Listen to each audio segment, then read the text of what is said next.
भारत और पाकिस्तान के बीच चल रही टेंशन के बीच में बीसीसीआई ने ये फैसला लिया है कि वो जब देश के सैनिक सरहद पर अपनी जान न्यौछावर हो रही है उसमें हमारी बीसीसीआई भी सतर्क हो गई है।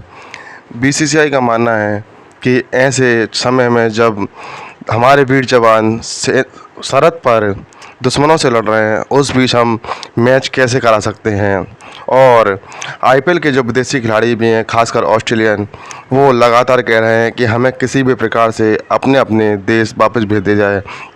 और इस टेंशन के बीच आईपीएल जैसा एक विश्व विख्यात टूर्नामेंट होना बहुत ही मुश्किल है, जिसके कारण इस सीरीज़ को या हो चाहे कोई और टूर्नामेंट हो, लेकिन नेशन से बड़ा कुछ नहीं होता। वैसे आईपीएल के जो फैंस हैं उनके लिए ये बड़ा झटका तो है ही, लेकिन जब देश की बात होती है तो आईपीएल हो चाहे कोई बड़ा टूर्नामेंट, सभी को पीछे छोड़ देना चाहिए।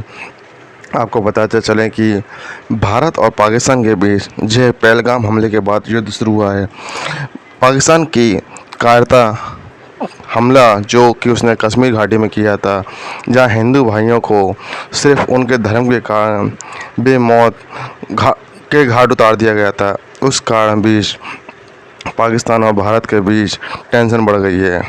नरेंद्र मोदी जी ने पाकिस्तान को बता दिया है कि वह बच्चा है और बच्चा ही रहेगा। नरेंद्र मोदी ने पाकिस्तान की धज्जियाँ उड़ा रखी हैं और उसके घर में घुसकर उसको मार रखा है।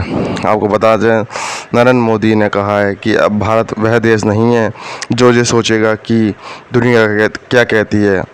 अब इंडिया फर्स्ट का नारा भारत लगाता है। नरेंद्र मोदी ने कहा है कि हमारा देश सर्व विख्यात है और सबको हरा सकता है।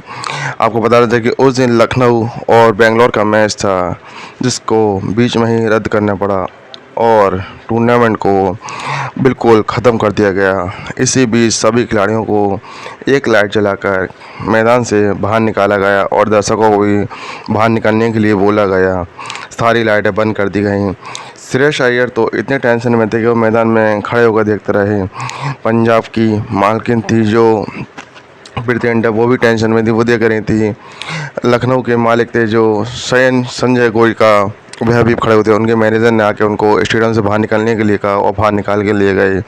दोस्तों, क्या आप जानते हैं कि ये 18वां सीज़न था आईपीएल हिस्ट्री में, जो पहली बार ऐसा हुआ है कि किसी युद्ध के कारण आईपीएल को बीच में ही रद्द करना पड़ा।